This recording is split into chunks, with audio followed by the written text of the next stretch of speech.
Muchas gracias. Señor secretario. Cuenta, señor presidente, señores senadores, se han recibido diversos oficios. 9 del Ministerio de Justicia y Derechos Humanos, mediante el cual remite informes correspondientes al Servicio Nacional de Menores referido a información semestral de los resultados y cumplimientos objetivos de las corporaciones de asistencia judicial en base a estadísticas desagregadas regionalmente que indican a lo menos el número de beneficiarios en cada uno de los 6 componentes que conforman el programa. Sumarios administrativos que se originan por maltrato de niños atendidos directa o indirectamente por el CENAME o los organismos colaboradores de acreditación, tiempo de duración y su resultado. Información respecto a niños, niñas y adolescentes y adultos fallecidos en diversas áreas de intervención del CENAME durante los meses de octubre, noviembre y diciembre del año 2018. ¿Ya? Información respecto a niñas, adolescentes y adultos. Sí, eso lo había leído. Número de programas de adopción, su cobertura total y distribución regional, ejecución presupuestaria y entidad ejecutora. Planes y proyectos destinados a dar cumplimiento al artículo 4 de la Convención de Derechos del Niño. Número de niños atendidos en estado de condiciones para ello, por distribución por comuna, tipo de vulneración de derechos e impacto obtenido. Cumplimiento de las órdenes de los tribunales de familia, la demora en su ejecución y si se realiza efectivamente intervención ordenada. Y gasto promedio mensual destinado a cada niño en el sistema residencial dependiente, directa o indirectamente del CENAME. Hay también 2 oficios de la Subsecretaría de Prevención del Delito, del Ministerio de Interior y Seguridad Pública, doña Catarín Martorell, mediante los cuales remite informe trimestral del gasto público ejecutado asociado al cumplimiento de las tareas del Plan Nacional de Seguridad Pública y Prevención de la Violencia y el Delito, 2014-2018. Informe trimestral sobre ejecución de los recursos asignados a programa de prevención en seguridad ciudadana con indicación de su cobertura total, distribución comunal y detalle de proyectos implementados y una serie de antecedentes adicionales. Ya, otro oficio del presidente de la Excelentísima Corte Suprema, señor Haroldo Brito, mediante el cual remite informe semestral de ejecución presupuestaria de los recursos destinados a la Excelentísima Corte Suprema, Cortes de Apelaciones, Juzgados de Cobranza Laboral y Previsional, Tribunales del Juicio Oral en lo Penal, Juzgados de Garantía, Juzgados de Familia y otros tribunales que menciona. Y finalmente del Director Nacional de Gendarmería de Chile, señor Cristian Alvear Gutiérrez, mediante el cual informa sobre el estado actual de los penales afectados por el terremoto de febrero de 2010 y de las reparaciones efectivas materializadas, indicando cuáles son las obras que quedan pendientes si las hubieren. Todos estos oficios son obligaciones de carácter presupuestario que se impone a los distintos ministerios y servicios informar no solo a la Comisión Especial Mixta de Presupuestos, sino que también a las comisiones especializadas y en esta materia a la Comisión de Constitución. Sus señorías tienen copia de estos antecedentes y se remiten por correo electrónico. Muy bien, el señor secretario nos va a hacer un resumen de todos los oficios, después nos va a mandar... Muy corto, 40 minutos. Sí. Muy bien. La sesión de hoy día, presidente, está convocada, como bien saben ustedes, para continuar con el estudio en particular del proyecto de ley que crea el Servicio Nacional de Reinserción Social Juvenil y las modificaciones correspondientes a la Ley 20.084 sobre responsabilidad penal docente y otras normas que indica. En la hoja en que constan los invitados nos va a acompañar don Juan José Osa, don Sebastián Valenzuela, doña Macarena Cortés, Gabriela Valenzuela y don Francisco Maldonado. Y deberían llegar como oyentes. ¿Están todos afuera? ¿Están todos afuera? Ya. Sí, hagámoslo pasar, por favor. Ya, perfecto. De Defensoría Penal Pública, de el Ministerio Público y de las entidades que ustedes han autorizado que asistan como oyentes, de la Corporación Opción, del Centro Iberoamericano de Derechos del Niño y de la UNICEF. Muy bien. Eso respecto a los asistentes. Hagámoslos pasar y empezamos entonces nuestra discusión. Seguimos con la discusión. Señor secretario, ¿dónde vamos? Había quedado pendiente una disposición, un debate, página 95 del texto comparado. Damos la bienvenida a todos los asesores y asesoras de diferentes organismos e instituciones. El Ministerio Público no ha llegado, ¿no? Perdón. Adelante, por favor, pasa adelante. Acompáñanos adelante.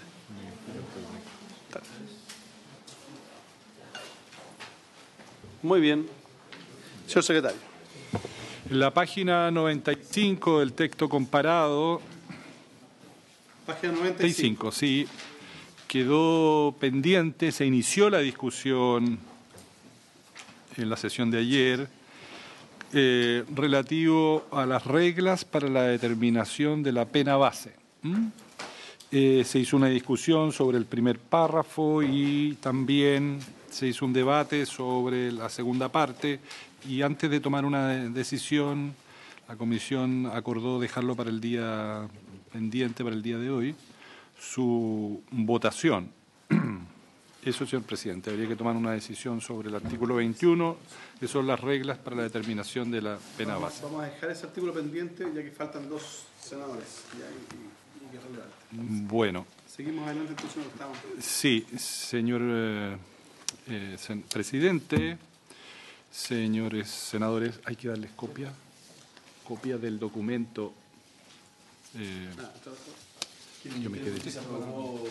¿Generó un documento? Sí. Llegó hace... Sí, es el mismo. Este para mí, entonces. Que son algunas redacciones que quedaron pendientes en algunas disposiciones que vio la comisión y que el Ejecutivo pide que las podamos examinar para despachar porque eran cuestiones de adecuación. La primera, no sé si todos ya lo recibieron el documento, recae en el artículo 6º, letra C nueva. Deberíamos ir a la página 83 del texto comparado. Página 83 del texto comparado. Son redacciones que quedaron pendientes cuando se vieron estos artículos en la comisión. El artículo 6º se refiere al régimen de las sanciones y se han aprobado una serie de enmiendas, entre las cuales está la incorporación de una letra C nueva que dice las previstas en el artículo 9 de la Ley 20.066, que ahí tenemos que hacer la adecuación de la mención, pero el Ejecutivo propone cambiar esa redacción y agregar una serie de números, entiendo que vienen aquí. Voy a darle lectura. Quedaría así la letra C, en definitiva. Las siguientes sanciones previstas en el artículo 9 de la Ley 20.066, que establece la Ley de Violencia Intrafamiliar. 2 puntos. 1. Primero, la obligación de abandonar el ofensor el hogar que comparte con la víctima. 2. La prohibición de acercarse a la víctima, a su domicilio, lugar de trabajo o estudio o cualquier otro que concurra o visite regularmente. 3. La prohibición de porte y tenencia y, en su caso, el comiso de armas de fuego. 4. La asistencia obligatoria a programas terapéuticos de orientación familiar.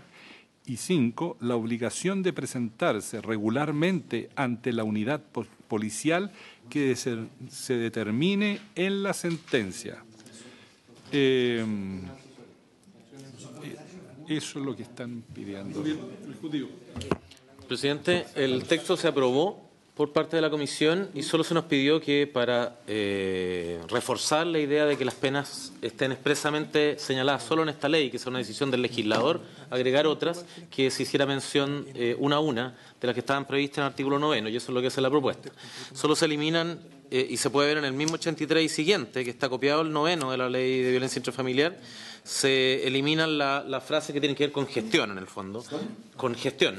Qué sé yo, en el caso de prohibición de porte y tenencia de armas, el texto del artículo 9, letra C de la Ley de Violencia Intrafamiliar dice: de ello se informará según corresponda a la Dirección General de Movilización, que no es necesario reiterarlo acá. Es decir, simplemente damos cuenta del acuerdo de la comisión. Muy bien, solo una observación de forma. El encabezado de letra C, cuando dice las siguientes propuesto, las siguientes sanciones previstas en el artículo 9 de la Ley 20.036, que establece la Ley de Violencia Familiar, yo diría, hay una redundancia de la ley, sino que hay que decir artículo 9 de la Ley 20.036 sobre violencia familiar. Sí, porque no es una ley que establezca la ley. Que claro, habíamos copiado el resto específico del nombre de la ley, pero queda mejor. Muy bien. Presidente, usted tiene toda la razón, pero pareciera que la redacción viene dado porque la ley 20.066 se llama así. No es lo adecuado, pero es la explicación. Ahora, una cuestión adicional, una pregunta al Ejecutivo. Las hipótesis que están previstas, las hipótesis que están previstas en esta redacción no son idénticas a las establecidas en el artículo 9 al que se hace referencia a la ley 20.066. Son algunas, no todas. No es exactamente igual.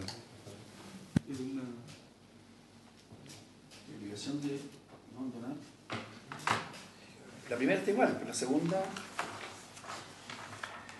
¿Cuál es la diferencia?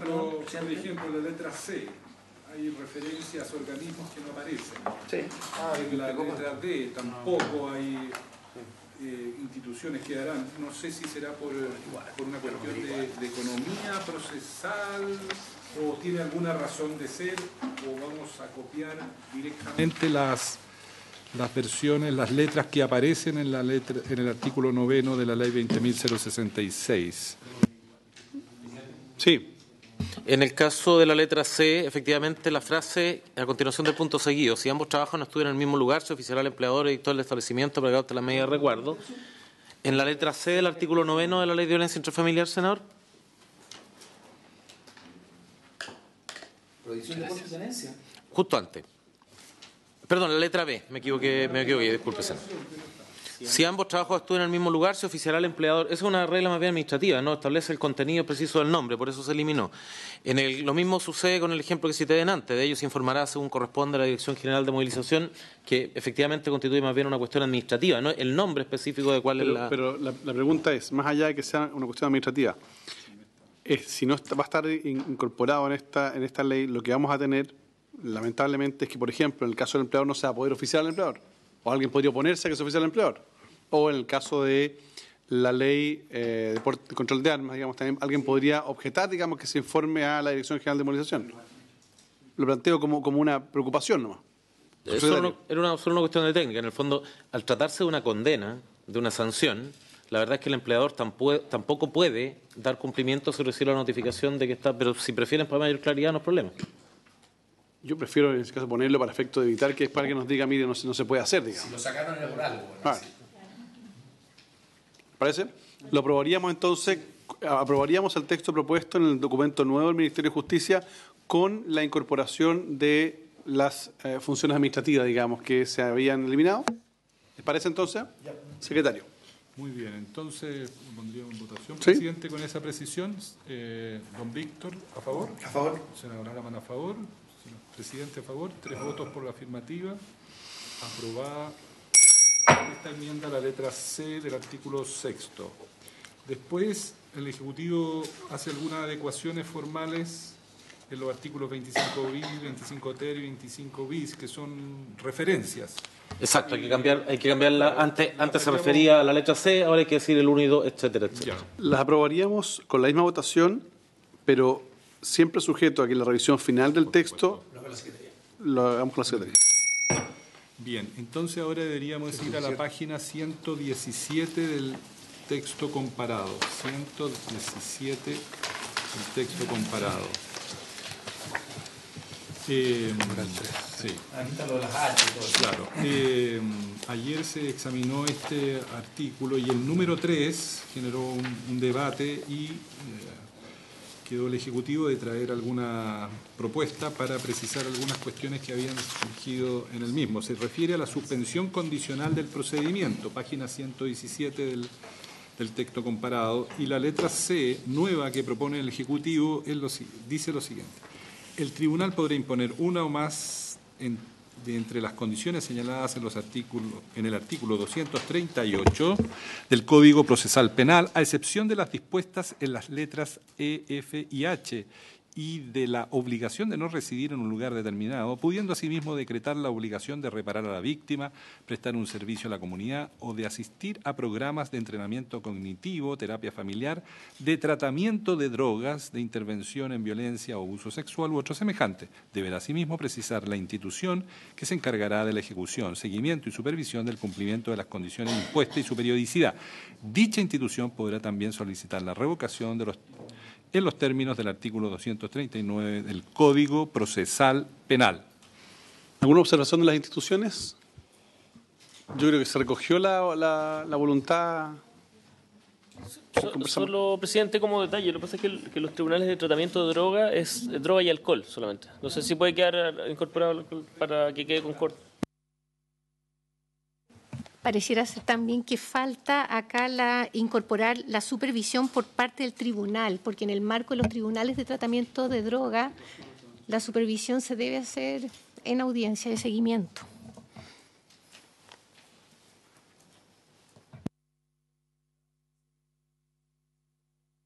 Seguimiento y supervisión, o sea, el tribunal va a imponer algunas de estas condiciones y debe señalar qué institución va a seguir.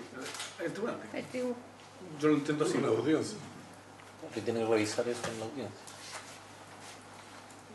Salvo que considere que no es suficiente.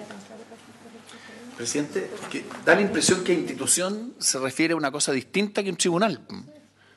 Y si pusiéramos, deberá sí mismo precisar el tribunal o la institución. ¿Funciona? ¿No funciona?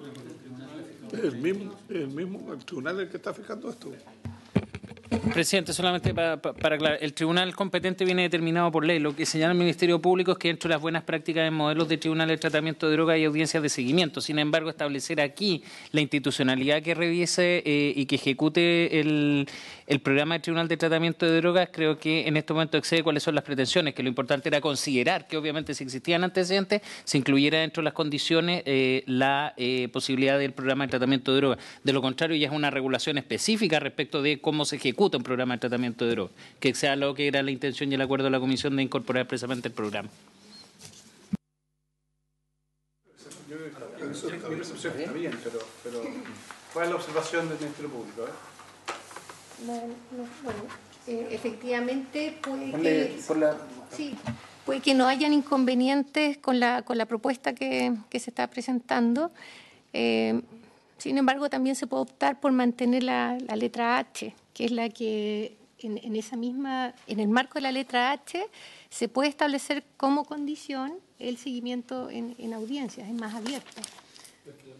Sí, ayer habíamos acordado que la letra H no habría una excepción, sino que lo que incorporaríamos expresamente, además como una lógica de política pública, de ir intentando implementarla ya no como piloto, sino como política pública, íbamos a incorporar el tema de los tribunales de tratamiento de drogas. Y lo que ha hecho el gobierno es incorporarlo, drogas y alcohol. ¿Ya? La pregunta es, ¿esa incorporación con la redacción propuesta permite que se siga desarrollando o habría algún inconveniente? Cuando uno observa la redacción y ve que el tribunal dice podrá imponer una o más de las condiciones señaladas en el artículo 238 y dentro de ella está el tratamiento de drogas. Y después dice, deberá asimismo el tribunal precisar la institución que se encargará de la ejecución, seguimiento y supervisión del cumplimiento de las condiciones impuestas. Yo creo que cuando dice la institución puede ser un tribunal o puede ser una institución pública o eventualmente una privada. Perfecto. Muy bien, que quede entonces el informe, ¿les parece? Muy bien. Entonces, con ese sentido, aprobaríamos con la misma votación, ¿les parece? Muy bien. Muy bien, resultado de la votación, entonces el senador Pérez, senador Alamán, senador Arboe, 3-0, aprobada la enmienda al numeral 3 del artículo 35. Vamos ahora a la página 131 del texto comparado. 131 del texto comparado.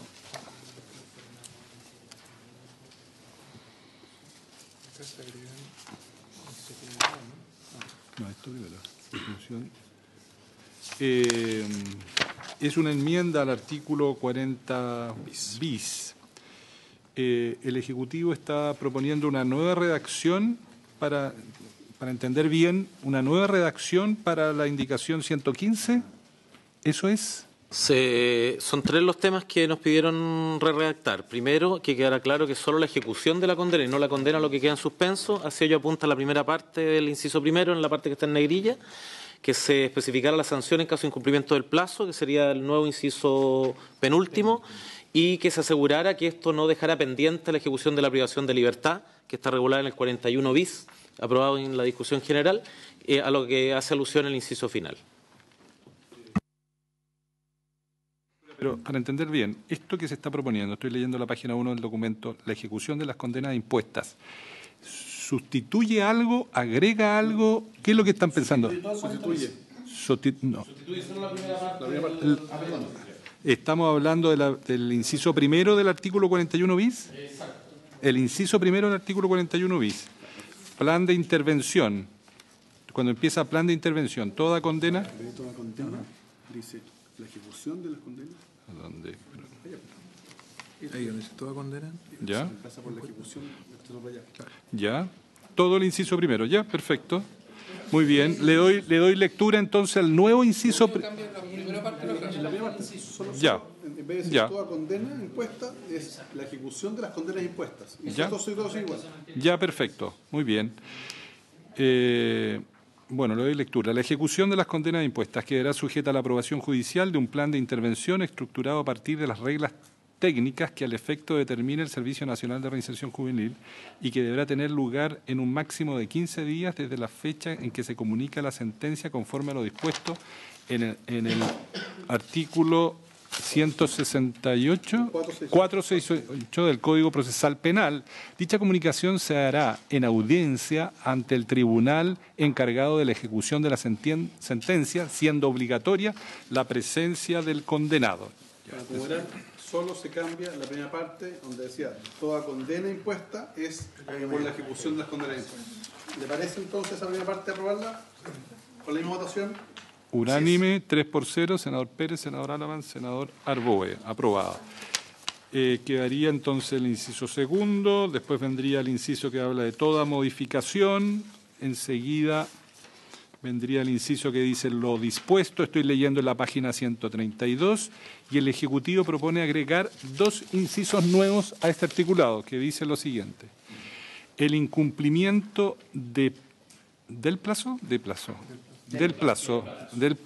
15 días señalado en el inciso primero será considerado una falta grave y dará lugar a las sanciones administrativas procedentes, debiendo además ser considerado como un antecedente de especial gravedad en las evaluaciones técnicas del correspondiente programa que procedieren. En todo caso, siempre tendrá lugar a lo dispuesto en el artículo 41 bis de la presente ley. Esto responde a la idea de que ¿qué ocurría si se producía un retraso en el plan de intervención? El imputado, el condenado, estaba disponible para cumplir su condena, pero por una negligencia del Estado no se podía hacer. Y aquí se establece el régimen de sanciones. ¿Alguna observación de las instituciones? No. Sí, senador. Lo que usted dijo ayer era que la persona, como quien dice, el encargado de emitir el informe técnico tenía que sufrir alguna sanción, ¿no es así? Correcto. Claro. Entonces, eso es lo que se logra con, como quien dice, las 2 primeras líneas. Sí. Pero lo que no entiendo es cómo concluye, debiendo además ser considerado como un antecedente de especial gravedad. O sea, el incumplimiento de una persona se va a entender que es un antecedente de especial gravedad en la evaluación del correspondiente programa. ¿Lo que se evalúan son los programas o se evalúan además las instituciones? ¿Solamente los programas? Porque lo que quiero, perdón, me estoy expresando mal. Lo que quiero decir es, los programas son sujetos de evaluación.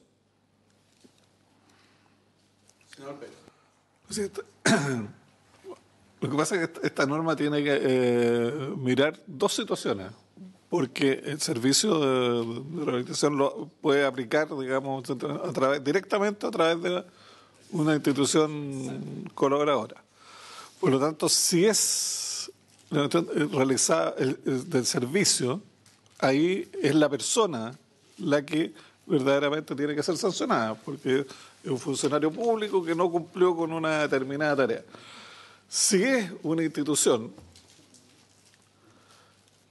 A mí me parece que es algo débil la sanción, puede ser, lo veremos en la evaluación que hacemos del programa de esa institución, que es en otro momento. Además. Pero ¿qué sanción administrativa se le puede imponer a la organización? Porque ahí tú no le puedes fijar una sanción administrativa a la persona que estaba a cargo de esa institución privada, ¿no es cierto? No hay, el Estado no tiene una relación para aplicarle una sanción administrativa. El Estado lo que puede hacer es sancionar a la institución. Claro. Por lo tanto, yo creo que ahí queda débil en el sentido que para la institución sería solo la evaluación, y creo que eso habría que repararlo. Yo me quiero sumar a lo que han planteado los senadores en dos perspectivas. La primera es que respecto al funcionario está claro cuando es funcionario público tiene una sanción. Y está bien. Pero segundo, cuando se trata de un órgano colaborador privado, aquí lo que se señala es que se considera como un antecedente de especial gravedad para las evaluaciones técnicas del programa. Y la verdad es que no debiéramos cuestionar el programa, pongamos que se llama programa de reinserción, no deberíamos contemplar el programa, sino más bien del ejecutor del programa. Porque el que ha cometido un error es el ejecutor del programa. Porque podría ocurrir, por ejemplo, que un órgano ejecutor privado, un empleado, para distinguir del funcionario, un empleado del órgano ejecutor privado no hace un plan de intervención en tiempo y forma. El servicio va a perseguir la responsabilidad de ese empleado, que no es funcionario público, y le va a decir, mire, ¿sabe qué? Yo a usted no lo puedo sancionar directamente, pero sí lo que puedo hacer es que evalúo mal a esa institución que lo tiene contratado. Pero es la institución, pero no el programa. Porque podríamos estar cuestionando el programa en su conjunto, ¿se fijan? Desde el punto de vista de la nomenclatura del derecho administrativo, los programas muchas veces asociados a glosas. Entonces, mi preocupación es esa. No afectar el programa, sino más bien ir detrás de la institución y la persona que cometió el error. Hay dos opciones. Ensayamos la derivación hacia el régimen sancionatorio genérico que está previsto ya en las normas que se aprobaron respecto al servicio y lo traemos como redacción, porque de alguna manera en general estamos hablando de programas donde hay una selección y una plantilla de profesionales que también ha sido presentada para la correspondiente licitación. Sí, claro. Y hay una supervisión técnica ahora asegurada que está mucho más encima y que trabaja mucho más de forma coordinada. De hecho, claro, pero ojo, Francisco, aquí estamos partiendo del supuesto. Lo que se pone esta norma es en el caso que a pesar de todo ello no se hubiera cumplido, porque la lógica es, aquí el plan de intervención no se cumplió. No llegó en tiempo ni en forma. llegó a tiempo. Y como no llegó a tiempo, y como no llegó a tiempo, entonces el servicio, ¿cómo se defiende? ¿Cómo dice, mire, sabe que aquí se afectó a un joven condenado? Porque el plan está dispuesto a cumplir su condena y el plan de intervención no llegó. Y el organismo privado dice, mire, ¿sabe lo que pasa? Que no tengo tiempo, estoy ocupado. ¿Cómo sancionamos a ese organismo? Yo focalizaría la sanción en el organismo y en la persona en particular, y no en el programa en su conjunto. Sí. Se entiende. Si le parece, revisamos de nuevo. Nos pareció en el fondo que el régimen sancionatorio estaba muy vinculado a otro tipo de infracciones, no tanto a las infracciones personales, pero lo podemos revisar y dejamos pendiente si le parece el punto. Perfecto. Y respecto a la redacción, un aporte solamente, que lo decía el secretario, es que esto de las evaluaciones técnicas del correspondiente programa que procedieren es demasiado genérico. Okay. Buscar una cosa un poquito más acotada. Sebastián. Gracias. Presidente, solo aclarar que, claro, programa se puede entender en el sentido también de programa a nivel de glosa presupuestaria que hacía alusión, pero cuando hablamos de programa acá es básicamente el programa que se licita vía el sistema de compras públicas que fue aprobado en la parte orgánica del servicio. Una cosa es que la institución esté acreditada, pero otra cosa es que el programa se licite. Una institución puede ejecutar, por ejemplo, un programa de servicios comunitarios y además un programa de libertad asistida. La evaluación técnica no es respecto de la institución, es respecto del programa. Esa es una evaluación periódica que está determinada en las normas técnicas y que tiene impacto justamente a la hora de evaluar un programa y su desempeño si, entre otras cosas, cumplió con los plazos establecidos dentro de la ley para la elaboración de ese plan de intervención. ¿Y eso cómo afecta al programa? Si quiere, por ejemplo, relicitar y volver a postular para un próximo periodo. Por lo tanto, la intención de la norma es que efectivamente, si hay un atraso, se establece expresamente que esa es una consideración para la evaluación técnica del programa y eso lo influye en la parte de los programas. Pero insisto en lo del programa. porque cuando usted va a evaluar un programa, esa institución puede seguir, lo hizo mal en un programa y puede postular a otro programa. Y lo que nosotros queremos es que esa institución lo haga bien, y si lo hace mal, no pueda postular a otro programa. Es decir, la evaluación es respecto a la institución que ejecuta el programa. Esa es mi preocupación, porque si no, vuelvo a insistir, usted puede decir, ¿sabe qué? El programa del plan de cumplimiento, del plan de intervención de la zona sur de Santiago funcionó mal, por ejemplo, ¿no? Lo del Tribunal Tanto funcionó mal. Ya, pero ¿quién lo estaba ejecutando? Lo estaba ejecutando la empresa del señor Osa. Mire, ¿sabe? Lo haría bien, yo creo, estoy seguro. Entonces, lo ejecutó mal. Bueno, entonces el punto es cómo nosotros perseguimos la responsabilidad de esa institución. ¿Se fija? Lo vamos a ver, presidente, porque efectivamente, y hay que verlo con el sistema de compras públicas y las evaluaciones, porque efectivamente lo que hace es la evaluación del servicio más que la institución. Hay que verlo desde el punto de vista administrativo, sí, pero entiendo el punto, obviamente, para que se refleje, obviamente, una sanción con ese incumplimiento. Yo creo que, presidente, dentro de todo el esquema, es una de las pocas situaciones en las cuales hay una sanción por el incumplimiento de una obligación. Por lo tanto, queda claro la sanción cuando el programa lo ejecuta el servicio. Punto, ¿cuál es la sanción cuando lo ejecuta un órgano colaborador? Porque yo creo que si uno ni siquiera coloca nada sobre las evaluaciones técnicas de suyo, va a estar en la evaluación el momento que corresponda, que frente a una situación especial, particular, que incluso el legislador se pone que hay que establecer sanciones por esa falta, lo van a establecer la evaluación. Así que yo casi no colocaría esa evaluación, sino que llegaría a determinar cuál es la sanción que ya sea la persona que trabaja para ese organismo colaborador o el organismo colaborador va a tener, porque queda claro la sanción que tiene el funcionario público, pero no queda claro que el organismo recibe una sanción. Ese es el punto que yo creo que tiene que aclararse. Revisamos el régimen sancionatorio general y lo traemos para mañana.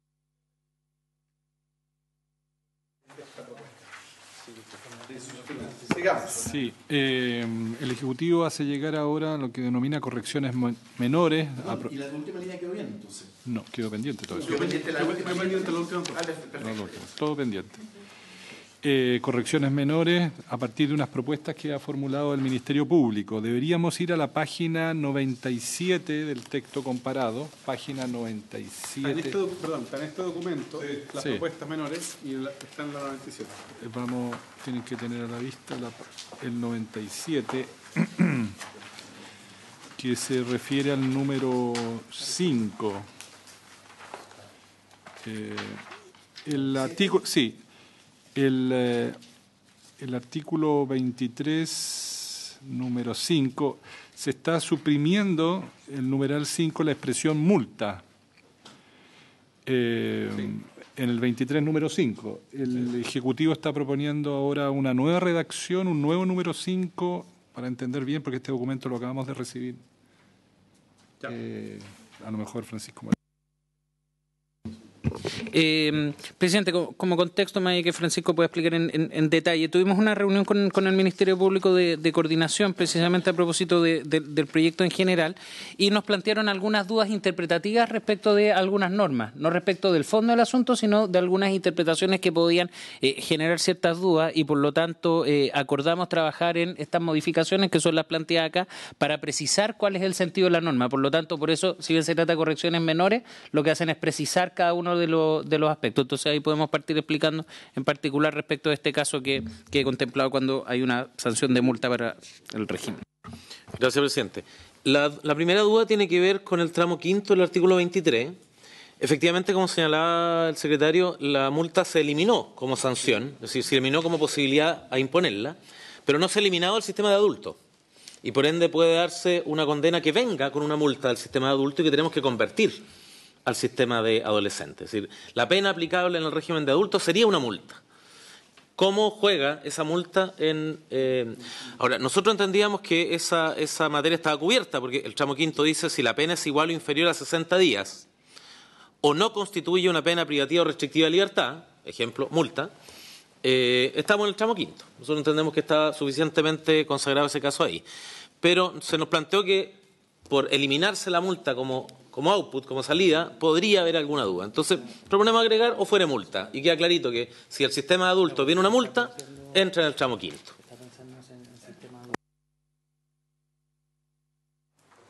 Muy bien. No. Estamos hablando, si la pena es igual o inferior a 60 días, coma, no constituye una prueba de libertad o fuere multa, cuando hablamos de esa multa, Es de adulto. es de adulto. ¿Para dónde dice?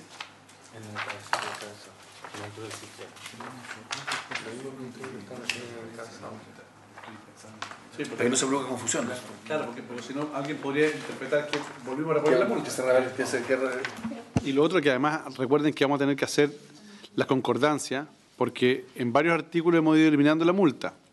No vaya a ser cosa que la eliminación que hicimos del concepto multa en varios artículos pueda significar que no estemos reconociendo la multa del régimen de adulto. Habría que verlo, pero eso va a ser la revisión final.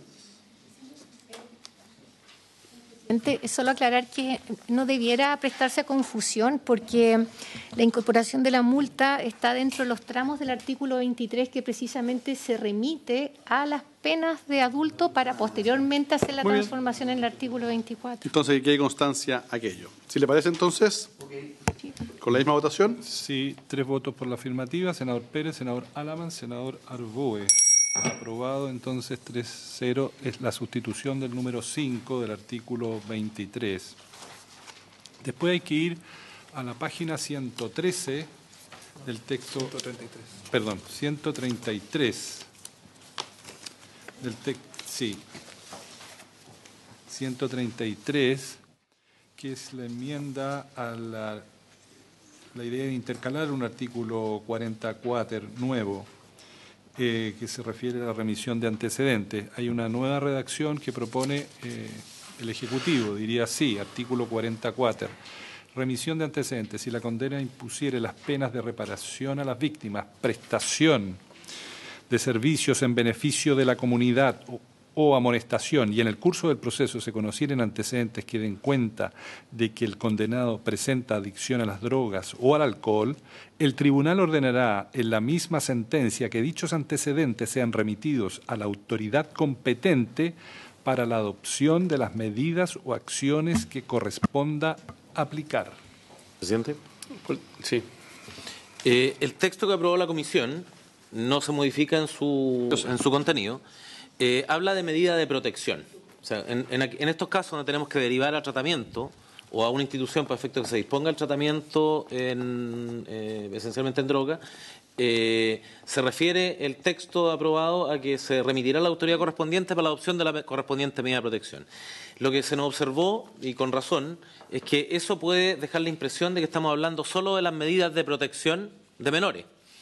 Y hoy día el tratamiento se brinda por senda directamente, por el servicio de salud tratándose de adultos, y podemos tener una situación de una persona mayor de 18 años, y por un menor de edad. Entonces, para dejarlo más abierto, para que sea la institución que corresponde, senda, salud o la judicatura de protección, damos una redacción que es un poco más amplia y comprende todas las situaciones. Muy bien. ¿Alguna observación? No. Si le parece a los señores senadores, aprobado entonces con la misma votación. Entonces, 3-0, senador Pérez, senador Alaman, senador Arboe. Bien, la siguiente redacción es una modificación de los incisos 3 y 4 del artículo 24.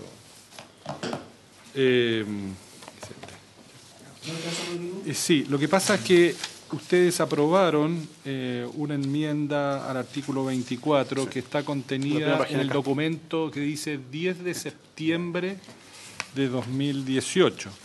Y ahora el Ejecutivo está cambiando la redacción de los incisos 3 y 4. A ver, 1, 2, 3. En la página 2 de ese documento, que dice 10 de septiembre, hay un inciso tercero que dice que empieza con la... Está en la página 2. Página 2, después de la numeración, dice tratándose de la reiteración de delitos. ¿Está aprobado? Sí, está aprobado por eso. Y el cuarto que dice las respectivas penas. ¿Ah? ¿Ya? que también dio lugar a un debate más largo sobre esta materia. Y el Ejecutivo está introduciendo enmiendas a esta redacción que ustedes habían aprobado, en los términos en que voy a leer, señor presidente. Tratándose de la reiteración de delitos, el tribunal tomará como base la pena que corresponda al hecho más grave, debiendo alternativamente ampliar su extensión o imponer una más aflictiva dentro de las alternativas y plazos previstos en la ley, según cuál fuere el número de los delitos, las relaciones o nexos existentes entre ellos y su valoración de conjunto conforme a los criterios señalados en los numerales precedentes. Las respectivas penas no se impondrán en caso alguno con una extensión inferior o superior a las previstas en los artículos 9, 11, 13, 14 o 18, respectivamente, tratándose de las sanciones privativas de libertad. Estas tampoco se podrán imponer con una extensión inferior o superior a la de la pena resultante de la aplicación del artículo 21, a no ser que sobrepase los límites mínimos o máximos previstos para cada caso en la presente ley. En este último caso, el límite se ajustará a aquellos. Respecto a lo segundo, todo este artículo se leyó completo.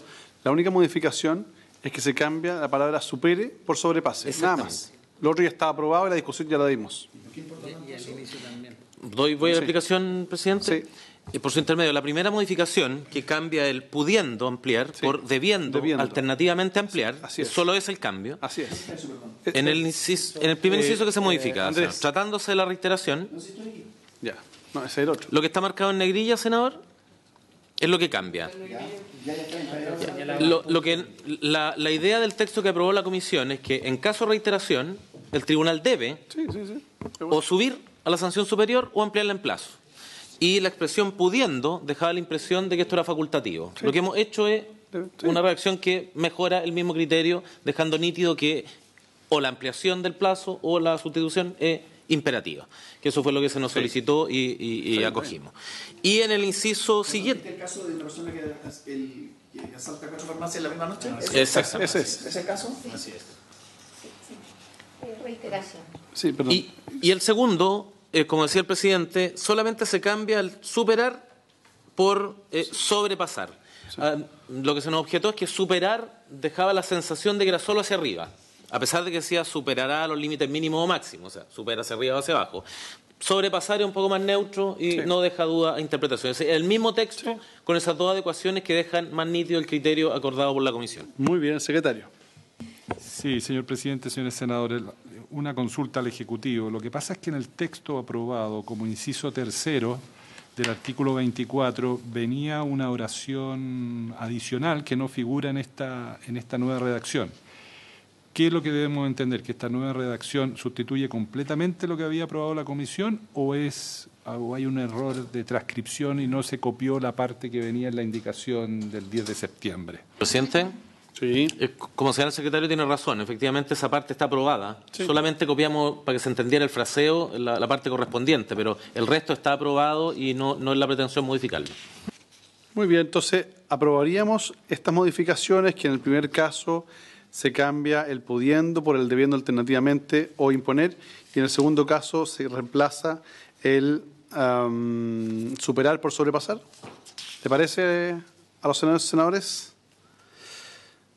Ya, parece que les pareció. Muy bien. Entonces, unánime, senador Pérez, senador Alamán, senador Arboe. Aprobada estas enmiendas al artículo 24. Bueno, finalmente, criterios de individualización de la pena. Estamos en el artículo 24 nuevamente, inciso segundo, numeral 1, letra A. Si ustedes ven el documento del 10 de septiembre, se regula en el 24 la individualización de la pena y se establece que se tomará como criterio la gravedad del delito o delitos cometidos considerando especialmente, estoy leyendo en la página 2, A, el bien jurídico protegido y la modalidad acogida para su afectación. Escogida. Sí, la palabra el texto venía con acogida, digamos, que este tendría que ser escogida, usted tiene razón, pero lo cambian por lo siguiente. 1. La gravedad del delito o delitos cometidos, considerando especialmente a. el bien jurídico protegido, la modalidad escogida para su afectación y la extensión del daño causado con su comisión. Sí. Lo que se nos observó es que este factor hoy día se utiliza en régimen de adultos y en adolescentes, está vigente, y se nos consultó por qué se había eliminado de la propuesta, y la verdad revisamos los antecedentes y no encontramos ningún antecedente específico que justificara la eliminación y proponemos reincorporarlo. Muy bien. Si le parece a los señores senadores. Secretario. En votación entonces, senador Pérez, senador Alamán, senador Arboe, aprobada esta enmienda al artículo 24, inciso segundo, numeral 1, letra A, en forma unánime. Bien, entonces hemos concluido estos documentos que trajo el día de hoy el Ejecutivo. Deberíamos volver a las materias que están pendientes en la discusión de las disposiciones que no se votaron. Y tenemos que ir a la página 121 del texto comparado. Se van a regular mediación. Claro, algunas normas referidas a la mediación excepcional, a efectos de la mediación frustrada, programa de mediación, principios esenciales de la mediación. Esas son las normas que deberíamos ver. En la primera indicación que deberíamos examinar es una adecuación de forma, que es la indicación 111, que es una adecuación simplemente para cambiar referencias establecidas en el texto aprobado en general. ¿Sí le parece? Sí, parece la 111. Aprobarla unánimemente, senadores Pérez, senador Alamán, senador Arboe. Bueno, ahora pasamos a la indicación 112, que es la que incorpora todas estas nuevas reglas relativas a la mediación. El primero de los artículos que hay que mirar es el artículo 35 ter, mediación. Dice, todo proceso en que fuere procedente la suspensión condicional del procedimiento, el acuerdo reparatorio o el principio de oportunidad podrá ser derivado a mediación. La derivación la realizará el fiscal si no hubiere formalización. En caso contrario, la ordenará el juez a petición de las partes, debiendo darle curso si se cumple con las condiciones previstas en el protocolo de que trata el inciso final del presente artículo. Paremos ahí para que el Ejecutivo nos explique. Gracias, presidente. En esta materia, un preámbulo muy breve, se potencia mucho la idea de recurrir a sistemas de justicia restaurativa, de acercamiento cuando existe voluntad de víctima e imputado, en la medida que se estima que tiene mejores efectos reparadores y mejores efectos preventivos también en el futuro respecto al mismo imputado. Y el sistema que se ha propuesto, un sistema bastante acotado, bien tradicional, que busca consagrar formalmente este mecanismo dentro del contenido de la ley. O sea, lo que se plantea inicialmente es la posibilidad de derivar sin modificar el rango de la salida alternativa actualmente existente. Y por ende, dentro de aquello donde el sistema hoy día tolera no llegar a acusación y condena, es que se permite la incorporación de la justicia restaurativa. Vamos a ver más adelante que hay una pequeña excepción que se nos pidió en la discusión con los asesores de los senadores después de la discusión en general, pero en principio el campo de operación es el mismo que hoy día da lugar el acuerdo reparatorio a suspensión condicional. Y si no ha habido judicialización, formalización, la derivación la hace el Ministerio Público. Si ha habido, la derivación tiene que hacerla el juez correspondiente. Eso es lo que está previsto como presupuesto básico en este inciso. Muy bien. Ya. Partamos de la base entonces que la autoridad que puede derivar esto es el fiscal cuando ha sido antes de la formalización y después es el tribunal. Es importante que eso quede presente en la discusión porque cuando dice en caso contrario la ordenará el juez a petición de las partes, podría alguien interpretar que es aún antes de la formalización cuando no la ha pedido el fiscal. Podría ser. Entonces, para que quede claro, es antes de la formalización solo la puede pedir el fiscal. Después de la formalización, el juez. Eso que quede claro. ¿Ya? La mediación exige el acuerdo de ambas partes, ¿no es así? Sí, senador. Y entonces está bien que se diga que el fiscal, si no hubiera formalización, podrá derivarla. Da la impresión que lo puede hacer el Ministerio Público sin consentimiento de las partes. Porque no dice que tiene que haber consentimiento de las partes, o está dicho en otro lugar. Porque si no, se puede entender aquí que el fiscal, por sí ante sí, antes de la formalización, pudiera haber derivado. Y no puede derivar si las partes no están de acuerdo, si yo entiendo bien. Sí, tiene razón, senador. Tengo entendido que en una de las disposiciones siguientes, no la tengo en este minuto en mente, se señala, digamos, la voluntariedad del proceso y la necesidad de intervención personal de ambos. De modo tal que si llegara a ocurrir lo que usted dice, se frustraría. Y si me da un segundo, voy a buscarla en el quinque. En el quinque está, senador. Pero en el siguiente también, cuando hay pluralidad y los que no llegan al acuerdo tienen que seguir. Continúa el proceso. Pero hay un punto sobre lo que plantea el presidente, y es que, yo no sé, la opinión de la institución la podemos escuchar, pero inicialmente a veces la pretensión propia de la defensa o de la acusación contamina una buena disposición que pueden tener imputado y víctima. Y eso a veces puede llegar a ocurrir. Lo que se previó en un trabajo que desarrollamos en conjunto con todas las instituciones y con el Poder Judicial, y respecto del cual al menos en esa oportunidad tuvimos acuerdo, es que, y eso viene un poquito más adelante, Ministerio de Justicia, Ministerio Público, Defensoría Penal Pública, Poder Judicial, tienen que emitir un protocolo de condiciones básicas que hacen plausible derivar el proceso a mediación. Entonces, se prevé la posibilidad de que si el imputado y la víctima quieren ir, a pesar de que pueda haber, por ejemplo, oposición del fiscal o del defensor en específico, ese protocolo mande. Entonces, si estamos en un caso no judicializado, en que imputado y víctima quieren ir, pero el fiscal no quiere, por poner un ejemplo, porque podría ser cualquiera de los dos, los interesados tienen derecho a pedirle al tribunal que si se dan las condiciones del protocolo derive igual el caso. Y a eso alude precisamente el que se ha dejado más abierta la posibilidad de que el tribunal también derive, aunque no está judicializado, haciendo referencia al inciso correspondiente. Gracias al protocolo, perdón, senador, es que está previamente acordado por todos los intervinientes, de modo tal que garantiza una visión ecuánime. Presidente, yo quiero insistir en que debiéramos aclarar, que quizás con una referencia o lo que fuera, porque si no, yo insisto que queda susceptible de ser de que haya confusión. Porque dice si no hubiere formalización. Entonces, pues yo le haría una pequeña referencia, la que deberá cumplir con los requisitos de tal cosa, porque de lo contrario puede darse el margen de que se entienda eso, ¿no es así? Y la pregunta también, presidente, debe decir en caso contrario, ¿cuál es el caso contrario? En que no hubiere. ¿Es el caso contrario? ¿Se entiende bien? Caso contrario que no la Caso contrario es que no la vía fiscal. No, el caso contrario es después de la formalización, que no la pidió, pero por eso decía que hay que interpretarlo bien, porque el caso contrario es cuando ya se ha formalizado. Por eso yo preguntaba, decía, por eso ¿el caso contrario cuál es? ¿Cuál es el caso contrario? ¿Es que no se haya formalizado o que el fiscal antes de la formalización no lo haya pedido? Yo creo que no corresponde decir en caso contrario. Sí, tiene razón. Uno podría decir después de la formalización. Claro. Ahí queda bien. Ahora, atendiendo a lo que dice el senador Alamán, quizás podríamos hacer lo siguiente. El 35 ter es el que nos da el marco de la mediación en general, ¿no es cierto? Entonces, tratándose de que es el marco general, podríamos intentar, si les parece, una definición previa.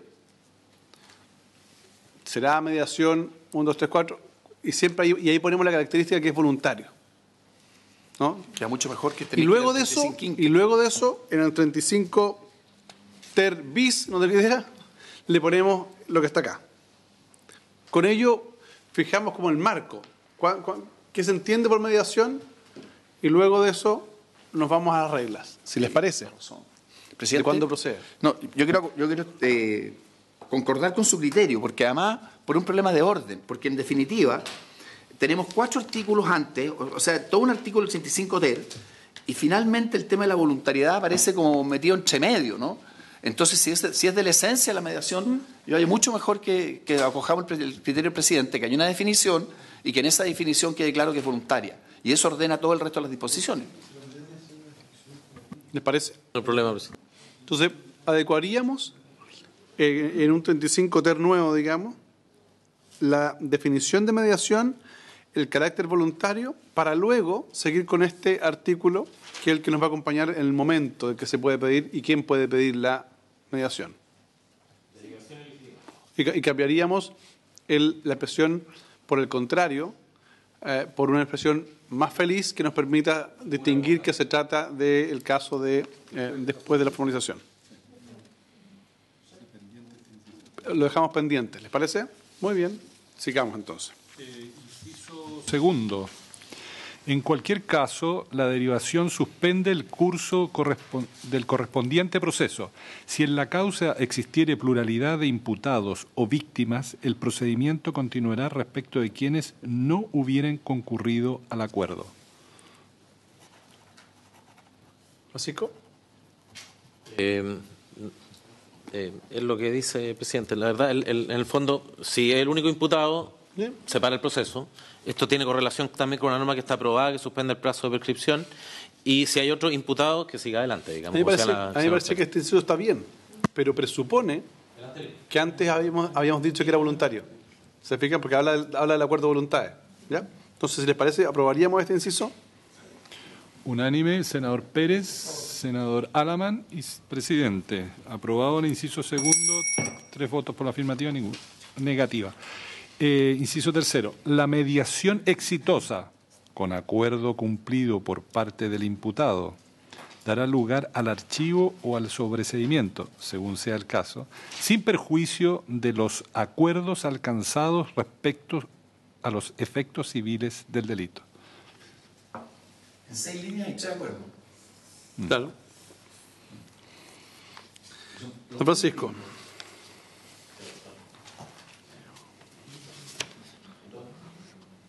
Dos. No, de la línea anterior, como termina el inciso anterior, termina con acuerdo también. Pero es que la mediación exitosa con acuerdo cumplido, o sea, la mediación es el acuerdo. Claro, pero el que arriba dice quienes no hubieran concurrido al acuerdo, y el acuerdo es el acuerdo de mediación. El segundo acuerdo es el cumplimiento. Y el tercer acuerdo... No, es la mediación misma. Ah, correcto. Que se cumplió con ese acuerdo. No es un acuerdo del cumplimiento, es el cumplimiento del acuerdo. Perdón, ¿y por qué no le ponemos una mediación exitosa cumplida por parte del imputado? Punto. Cumplida. Eso es. No es la mediación lo que se cumple, lo que se acuerda en la mediación es lo que se cumple. Sí. No, porque por eso tiene que decir acuerdo. Lo que se cumple no es una mediación, lo que se cumple es lo que se acuerdo. acordó en la mediación. Es un acuerdo. Las mediaciones no se cumplen, son un proceso. Lo resuelto por la mediación. Lo acordado. Exacto. ¿Cuál es tu problema, Andrea? No, que creo que se puede confundir, que creo que se pueden confundir los acuerdos. Que creo que se pueden confundir. Porque un acuerdo, el acuerdo del inciso anterior, es el acuerdo de la mediación. El segundo, sí, estoy bien, ¿no?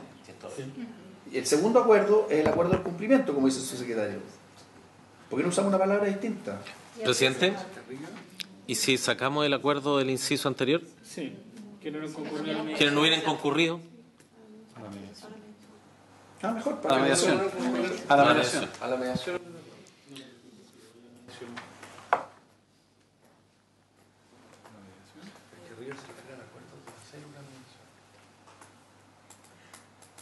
Se está usando los acuerdos de la mediación.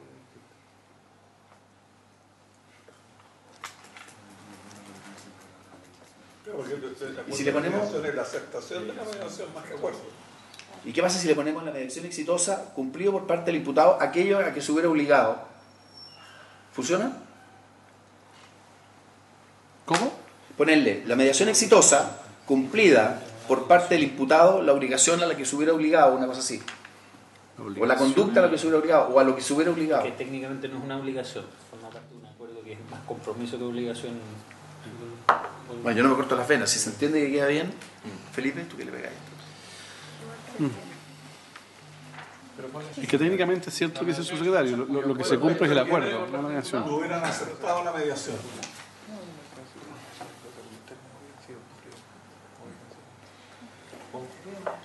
¿Ah? Concurrido, Lo de arriba, concurrido la mediación. Lo de arriba lo tenemos, sistema abajo. Aceptado. No, pero cambiando, exacto, cambiando lo del inciso anterior, lo del inciso segundo. La mediación exitosa. Es que igual el inciso tercero.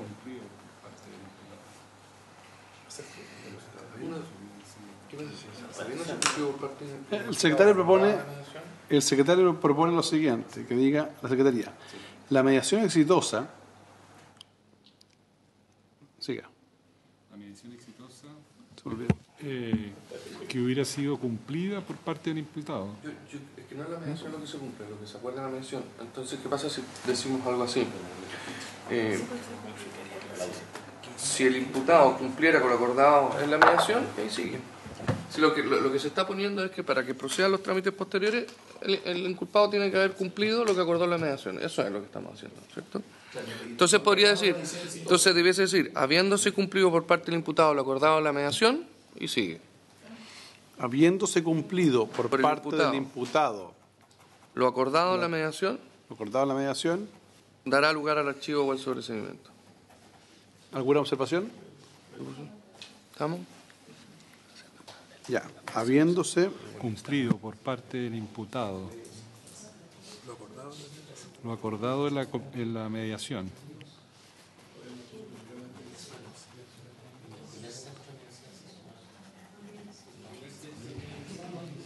ya. Dará lugar al archivo. Quedaría así. Ya. Quedaría así. Así quedaría la redacción. Habiéndose cumplido por parte del imputado lo acordado en la mediación, se dará lugar al archivo o al sobreseimiento, según sea el caso, sin perjuicio de los acuerdos alcanzados respecto a los efectos civiles del delito. Está bien. ¿Si le parece? ¿Al Ejecutivo qué dice? Ya me renuncio, me rindo. Me rindo, ya. ¿Con esa enmienda, presidente? Con esa enmienda, si le parece. Sin perjuicio de que en la revisión final, si se descubre una mejor redacción, se las podemos proponer. Muy bien. El senador Pérez, senador Alaman, senador Arboe. 3-0. Vamos al inciso siguiente. Presidente. Sí. Son una advertencia. Vienen 3 materias distintas en el mismo inciso. Ya. La primera son los delitos excluidos, respecto a los cuales no se puede ir a mediación. La segunda es una excepción que tiene una lógica distinta para poder concurrir, a pesar de que se trata de delitos excluidos, y que proviene de la discusión que se tuvo con los asesores de los senadores. Y finalmente un tratamiento especial para los casos de violencia intrafamiliar. Entonces, si le parece... Vamos por parte, como dijo. Le doy lectura de todas maneras. Presidente, no procederá a la mediación si se hubiere declarado el cierre de la investigación ni tratándose de procesos referidos a delitos dolosos contra la vida, delitos contra la libertad ambulatoria, delitos contra la libertad sexual cometidos contra personas menores de edad y respecto a los delitos y faltas tipificados en la ley número 20.000, a excepción de los previstos en los artículos 4 y 50. En cualquier caso, el fiscal regional correspondiente podrá autorizar la derivación en forma excepcional mediante una resolución fundada. Tampoco procederá en procesos por delitos que fueren constitutivos de violencia intrafamiliar, a menos que se dé estricto cumplimiento a lo previsto en el inciso siguiente. Paremos ahí. Ya. Francisco. Sí, en respecto a la segunda parte, de alguna manera una de las observaciones que se nos hizo por parte de los asesores de los senadores después de la discusión en general es que se podía ir más allá en el campo de la mediación, que había casos donde las condiciones personales podían dar una mejor salida, una buena solución al caso, pero son situaciones realmente excepcionales. Y lo que busca esta facultad es precisamente reconocer la excepcionalidad, y tiene que haber una autoridad muy superior, como es el fiscal regional, que adopte esa decisión. Esa es la razón de fondo, digamos, y es un tema que evidentemente ha abierto a discusión. Sí es distinto al texto original que viene para los casos de violencia intrafamiliar, porque de alguna manera la mediación presupone igualdad básica entre los intervinientes, y las situaciones de conflicto intrafamiliar suelen plantear una desigualdad entre las partes. Entonces, para este caso, no solamente se prevé una derivación excepcional, sino que al mismo tiempo, en la norma que vamos a ver más adelante, se prevé un protocolo especial que fije condiciones particulares por parte de las instituciones para los casos de violencia intrafamiliar. Es decir, se estima que puede ser muy útil, pero requiere una evaluación específica y fundada de las características para evitar precisamente que se dé ese plano de desigualdad. A ver, hay dos observaciones, algunas de forma y una consulta, digamos. La de forma es que me llama la atención que ponga delitos dolosos contra la vida. Supone que son delitos contra la vida, porque los otros pueden ser cuasi delitos. ¿Ya? Primer punto. Hay que verlo, habría que verlo. Segundo, yo eliminaría el concepto de delitos en cada una de las descripciones, porque me parece que estamos hablando de delitos, digamos. En vez de decir delitos contra la vida, contra la libertad sexual, podría ir haciendo eso. Pero lo que está excepcionando, es decir, donde no procede la mediación, son los delitos contra la vida, la libertad ambulatoria, la libertad sexual solo cometida contra menores de edad, ¿ya? Y la ley de drogas, delitos y faltas de la ley de drogas, ¿no es cierto? Esos son los 4 casos en que no procede la mediación. La derivación a mediación. La pregunta es, ¿por qué se excluye, por ejemplo, los delitos que contemplamos recientemente en la ley que sancionó los delitos de cohecho y faltas de la probidad? Pregunto. Sí. El punto que usted plantea, presidente, es bien relevante, porque también permite tocar otro punto que viene, que en principio uno entiende que justicia restaurativa funciona cuando hay una víctima que es titular del bien jurídico a nivel personal. Y el imputado siempre va a ser personal, salvo los casos de responsabilidad de personas jurídicas, pero por regla general vamos a estar en presencia de un imputado personal y una víctima que requiere estar individualizada, que es el titular del bien jurídico. El tema de la mediación en intereses colectivos, como serían los casos de cohecho, porque de alguna manera el titular del bien jurídico es la comunidad. ¿Pero administración desleal? Para administración desleal, efectivamente, son 2 particulares. En principio, si ambos están de acuerdo, no se ve ninguna razón a priori para excluirlo por criterios de prevención general, por ejemplo. Si el titular de la empresa y el administrador que abusó, ahora va a ser bien raro que un menor de edad esté en esa condición, pero un empresario progresista, digamos, que confía en la juventud, podría llegar a darse el caso. Pero para las situaciones de intereses públicos también está prevista la posibilidad de que por interés colectivo haya una ONG sin interés público que represente el interés, o un municipio, por ejemplo, que se vea afectado en su patrimonio, en un delito de daño, que pueda designar un representante previa autorización judicial para ir al proceso, o sea, que concretice de alguna manera ese interés colectivo. Situaciones de cohecho probablemente va a ser muy difícil que haya alguien dedicado a... Pero en otro tipo de atentados donde hay un interés público tampoco se ve una razón a priori para excluirlo. En estos casos se entiende, en general hubo consenso de que hay razones de prevención general y bajo ninguna perspectiva, aunque la solución pueda ser menor, el Estado puede renunciar a la idea de perseguir. Ya. Y respecto a esto de eliminar el concepto de doloso... Depende de la posición doctrinaria que se asuma, presidente. Quienes tienen una posición más clásica, la que nos formamos mi generación, claro, el delito es delito doloso, por definición, y el otro es cuasi delito. Pero hoy día se discute bastante más en doctrina penal. Para algunos el delito con dolo tiene una radicación normativa y el delito culposo con imprudencia tiene otra radicación. Y ha caído un poco en desuso la idea de hablar del cuasi delito como una figura opuesta, al menos en el ámbito penal más contemporáneo. Ahí nos ha parecido mucho más nítido, para evitar que un eventual delito imprudente contra la vida pueda quedar excluido, precisarlo como doloso. A lo mejor lo que voy a plantear es muy evidente para ustedes, pero podría... Bueno, la clasificación de los delitos es simples delitos y crímenes. ¿Debe entenderse aquí que se está refiriendo a ambas figuras, evidentemente?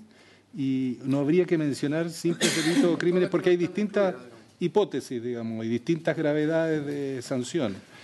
Si es así, dejamos una mención en la historia de la ley y no hay ningún problema, pero quería plantearlo. Presidente. Sí.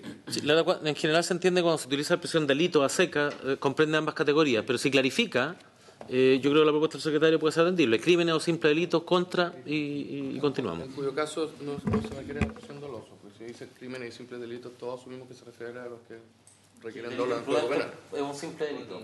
Sí.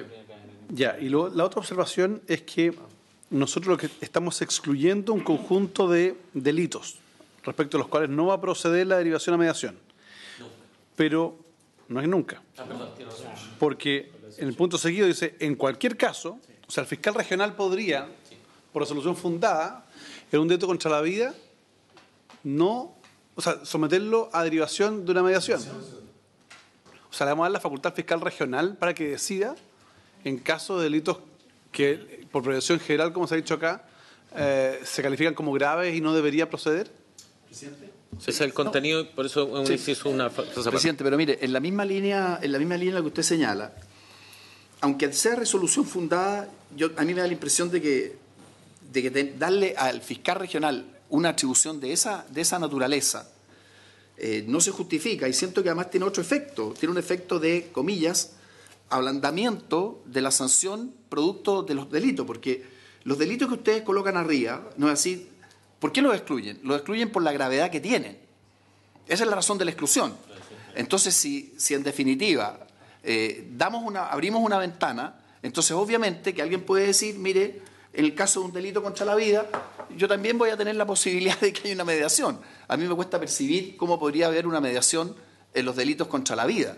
Pero en resumen, presidente, yo creo que no corresponde que el fiscal tenga esta facultad y creo que además genera un efecto, como quien dice, en la percepción respecto de la gravedad de los delitos que la debilita.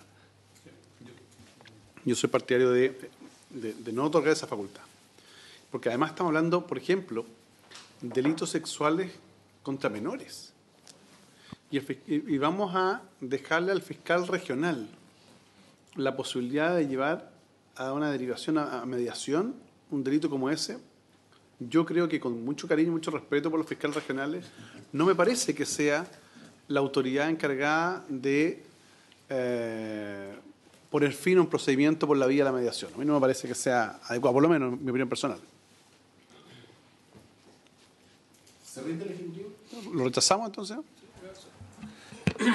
Solo tener presente, presidente, que bueno, da la experiencia del estudio práctico que actualmente se ejecuta tanto en la región metropolitana como en Valparaíso. No tengo los datos respecto a casos que puedan haber estado acá en excepción. Solo tener presente que cualquier caso que vaya a mediación necesariamente requiere una voluntariedad de la víctima. Entonces, también las consecuencias que tiene limitarlo a todo evento significa limitar poderes de decisión que tiene la víctima dentro del proceso penal, que es una de las grandes gracias de la mediación. Recuerdo también en un seminario que hubo hace poco acá en Valparaíso que, de acuerdo al levantamiento que se había hecho respecto a los casos, las mayores ventajas que arrojaba el procedimiento de mediación, y esto era declarado por las propias víctimas que participan, era que por primera vez ellas se sentían dueñas del proceso. Primera vez se les consultaba y primera vez que el proceso dependía de lo que ellas manifestasen y no simplemente que se les estaba notificando decisiones. Cualquier restricción en este caso, con todas las variantes que se han establecido, es también en todo caso tener en consideración que la víctima, aunque quisiese en un proceso determinado iniciar un proceso de mediación, va a estar excluido por ley. Por eso que se había buscado esta salvaguarda. Ahora, insisto, no sé si las instituciones lo tendrán a mano, no tengo aquí los datos respecto de los casos actuales que pueda haber incluido alguna de estas excepciones. Gracias, presidente. Bueno, la Defensoría no nos parece tan mala esta inclusión del fiscal regional y la autorización. No en todos los casos, evidentemente, pero hay casos que son absolutamente abrumadores, que ocurren sobre todo en delitos sexuales de personas, víctimas, entre comillas, menores de 14 años, pero cuando el pololo tiene 16, 17 años, donde llegas a juicio por una eventual violación, que en realidad no hubo violación con fuerza ni intimidación, sino que hubo consentimiento, pero por el hecho de tener los pololos más de 3 años de diferencia o más de 2 años, es castigado penalmente. Y donde la víctima y el imputado llegan de la mano y lloran en el juicio porque efectivamente el delito sexual contra menores de 14 años está tipificado como una violación, por solo el hecho de tener menos de 14 años. Nuestra ley penal juvenil permite un rango de inimputabilidad cuando esa relación de noviazgo, de pololeo, tiene 2 años de diferencia. Es decir, si es que el joven tiene 14 y la chica tiene 13, no es delito si hubo consentimiento. Si hay intimidación, si hay violencia, eso es delito en cualquier parte. Pero si hay consentimiento, no es violación. Cuando el chico tiene 15 y la niña 13, no sigue habiendo violación. Pero si es que el chico tiene 16 y la chica 13, sí hay violación. Y eso ocurre por los márgenes que se establecen en el artículo 4 actual de la Ley Penal Juvenil y donde efectivamente, tanto para el fiscal es muy complejo, bueno, para la defensa también, llegar y hacer un juicio por violación cuando víctimas e imputados están de acuerdo, hay consentimiento, los padres de los imputados están presentes en la audiencia y no tiene sentido realizar un juicio oral y condenar a alguien cuando nadie quiere esa condena. Por lo tanto, esta facultad del fiscal regional se da en casos muy excepcionales.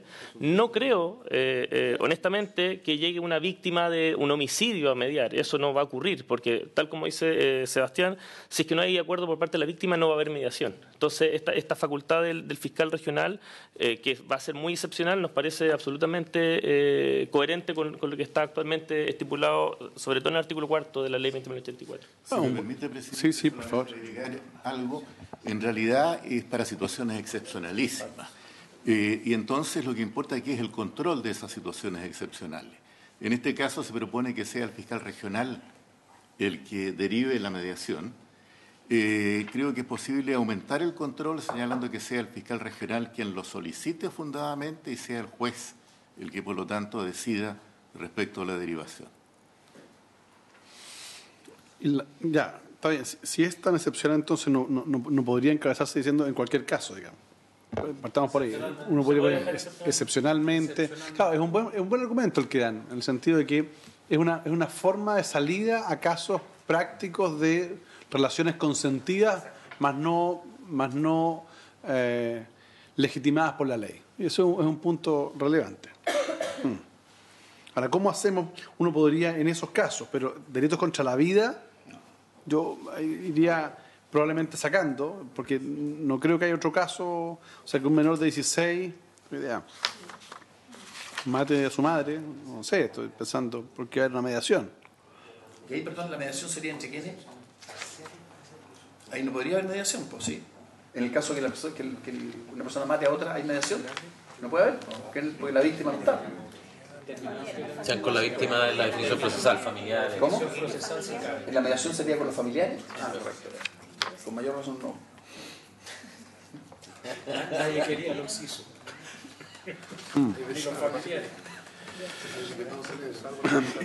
Dejemos este pendiente, demos una vuelta un poquito más. ¿Ya? Sí. Yo creo que demos una vuelta un poquito más porque creo que hay argumentos de lado y lado. Creo que lo planteado por la Defensoría tiene un punto, digamos, pero me gustaría, por lo menos en mi caso, conversar con los asesores para ver cuáles serían las consecuencias de aprobar un inicio como este. Bien, hemos seguido avanzando, hemos llegado a la hora, lamentablemente. Así es que, habiendo cumplido el objeto de la sesión, se levanta, se le agradece a todas las instituciones y personas que han participado de esta sesión. Mañana.